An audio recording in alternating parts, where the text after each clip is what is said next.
Assalamualaikum warahmatullahi wabarakatuh.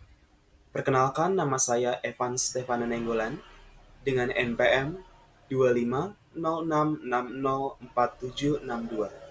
Saya merupakan mahasiswa jurusan akuntansi program pendidikan vokasi Universitas Indonesia dari kelas Teknologi Informasi C angkatan 2025. Pada kesempatan yang baik ini, saya akan menjelaskan mengenai buku rancangan pengajaran atau BRP dan Learning Management System.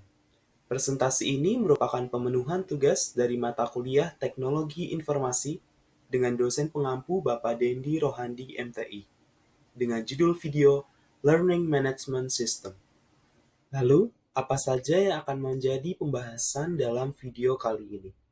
Pada video kali ini, presentasi ini akan menjawab mengenai beberapa pertanyaan. Yang pertama, apa fungsi dari buku rancangan pengajaran atau BRP? Yang kedua, apa yang dimaksud dengan sumber daya atau resource dan aktivitas? Yang ketiga, fungsi dari fitur file, URL, book, dan folder dalam resource. Dan yang terakhir adalah apa fungsi dari aktivitas dalam emas seperti forum, chat, assignment, dan quiz. Baik, kita langsung masuk ke materi yang pertama, yaitu apa fungsi buku rancangan pengajaran atau BRP. Jadi, buku rancangan pengajaran atau BRP ini merupakan sebuah buku yang disusun sebagai pedoman pengajaran selama satu semester untuk mata kuliah. Pastinya dalam hal ini adalah mata kuliah teknologi informasi. Apa saja yang menjadi isi dari buku tersebut? Yang pertama yaitu capaian pembelajaran mata kuliah. Jadi dalam buku ini terdapat capaian-capaian apa saja yang harus dimiliki oleh mahasiswa. Kemudian yang kedua yaitu rencana pembelajaran. Pada buku ini juga terdapat bahan-bahan kajian apa saja yang akan dibahas oleh dosen dan mahasiswa di dalam setiap pertemuan yang dilakukan. Kemudian yang ketiga adalah rancangan tugas dan latihan. Pada buku ini juga terdapat gambaran-gambaran bentuk tugas apa aja yang akan diterima oleh mahasiswa di setiap pertemuannya. Dan yang keempat yaitu kriteria penilaian. Di dalam buku ini terdapat standar-standar penilaian yang akan diterima oleh mahasiswa berdasarkan tanggung jawab yang sudah mereka lakukan dalam bentuk tugas-tugas. Baik, untuk gambaran yang lebih jelas, mari kita lihat secara langsung buku rancangan pengajaran BRP dari mata kuliah Teknologi Informasi. Jadi dalam buku ini terdapat pengantar yang berisi tujuan dari buku rancangan pengajaran mata kuliah ini, yaitu pedoman pengajaran selama satu semester untuk mata kuliah Teknologi Informasi. Kemudian di sini ada informasi umum mengenai mata kuliah ini, juga deskripsi mata kuliah. Kemudian terdapat capaian pembelajaran mata kuliah beserta dengan sub CPMK-nya, yaitu sub dari capaian pembelajaran mata kuliah ini. Selanjutnya yaitu ada rencana pembelajaran dari pertemuan pertama sampai pertemuan ke-16. Seperti ini contohnya. Kemudian yang keempat ada rancangan tugas dan latihan seperti yang sudah saya katakan tadi. Ada mengenai gambaran-gambaran tugas yang akan diterima oleh mahasiswa di setiap pertemuan. Dan yang terakhir adalah kriteria penilaian berdasarkan bentuk-bentuk evaluasi seperti partisipasi, tugas kelompok, tugas individu, makalah, UTS, dan UAS. Terdapat standar-standar yang sudah ditentukan. Selanjutnya kita akan membahas mengenai aplikasi e-learning management system, di mana di lingkungan Universitas Indonesia kita sering mengenalnya sebagai aplikasi Emas UI. Jadi sebenarnya apa aplikasi ini? Jadi Emas UI ini sebenarnya merupakan media proses pembelajaran daring yang menghubungkan antara mahasiswa dan dosen. Media ini yang memungkinkan kita, yaitu mahasiswa dan dosen, untuk berinteraksi, baik secara sinkronus maupun asinkronus. Secara sinkronus artinya terjadi dalam waktu yang sama, sedangkan secara asinkronus terjadi dalam waktu yang tertunda atau waktu yang berbeda. Di dalam aplikasi emas ini terdapat dua fitur utama yang dapat kita gunakan, yaitu sumber daya atau resource dan aktivitas atau activity yang terdapat di dalam presentasi kali ini.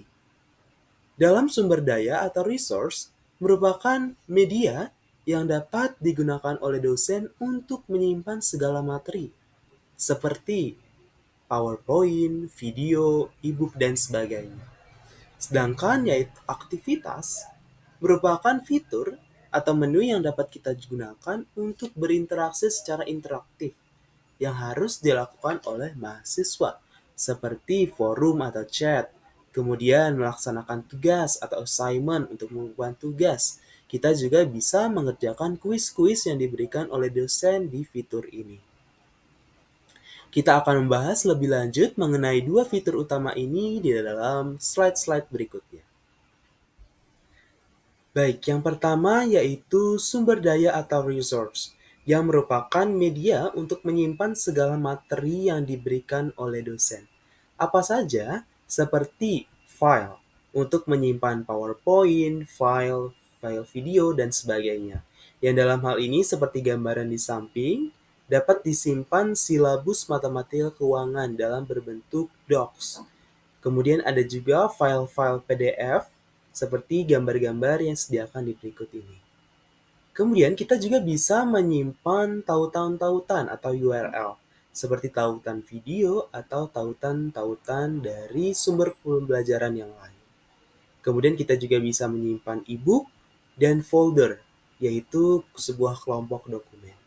Yang kedua ialah aktivitas atau activity. Jadi fitur atau menu ini berisi mengenai berbagai kegiatan interaktif yang harus dilakukan oleh mahasiswa, seperti forum, kemudian ada chat, ada assignment, dan ada juga kuis. Mari kita membahas masing-masing fitur dalam slide berikut ini. Fitur yang pertama yaitu forum. Jadi forum ini merupakan sebuah bentuk interaksi atau komunikasi yang dapat dilakukan oleh dosen dan mahasiswa secara asinkronus. Jadi dalam forum ini, seorang dosen dapat mengunggah sebuah ide, sebuah pernyataan, ataupun sebuah pertanyaan yang dapat mengundang mahasiswa-mahasiswa untuk membalas unggahan tersebut dalam waktu yang berbeda. Dalam hal ini contohnya yaitu diskusi tentang matematika keuangan. Jadi seorang dosen akan mengunggah sebuah pernyataannya atau sebuah pertanyaan yang dapat di-reply atau dibalas oleh setiap mahasiswa. Fitur yang kedua ialah chat. Jadi chat ini juga merupakan salah satu bentuk komunikasi atau interaksi yang dapat dilakukan antara dosen dan mahasiswa secara sinkronus atau dalam waktu yang sama. Contohnya dalam hal ini kita dapat melakukan chat dengan Bapak dosen, Bapak Dendi Rohandi, yaitu di samping profil nama Bapak Dendi terdapat fitur atau icon chat. Kita dapat mengkliknya dan akan muncul laman yang bisa kita gunakan untuk chat. Namun yang harus diperhatikan dalam fitur chat ini, kedua pribadi yang akan melakukan chat harus sama-sama dalam keadaan online. Itulah yang membedakan antara sinkronus dan asinkronus. Yang ketiga ialah assignment. Jadi assignment ini merupakan media penugasan bagi mahasiswa. Dalam assignment ini terdapat waktu dimulainya tugas tersebut. Dan ada juga batas akhir waktu pengumpulan tugas tersebut. Jadi, apabila mahasiswa mengumpulkan tugas dari batas waktunya, maka tugas tersebut tidak dapat dikirimkan.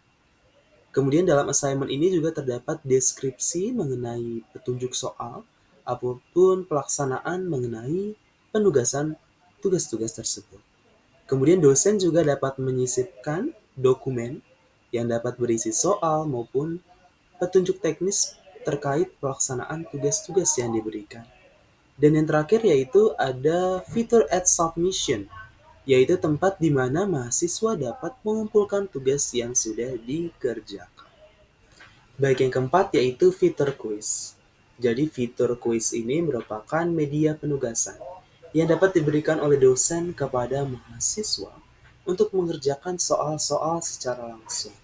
Fitur quiz ini dapat digunakan untuk mengerjakan UTS, UAS, maupun post-test. Nah, dalam fitur kuis ini, pada awalnya mahasiswa akan diberikan kuota pengerjaan sesuai pengaturan oleh dosen. Kemudian, mahasiswa juga dapat mengerjakan kuis tersebut. Nah, di akhir kuis, mahasiswa dapat melihat waktu penyelesaian dari kuis yang sudah dikerjakan, durasi pengerjaannya, kemudian juga ada nilai yang dapat dilihat oleh mahasiswa hasil dari kuis yang sudah dikerjakan. Baik, untuk gambaran lebih lanjut, saya sedang mempresentasikan di sini mengenai aplikasi Emas UI. Jadi pertama-tama di sini kita bisa melihat pengumuman apabila dosen memberikan pengumuman-pengumuman.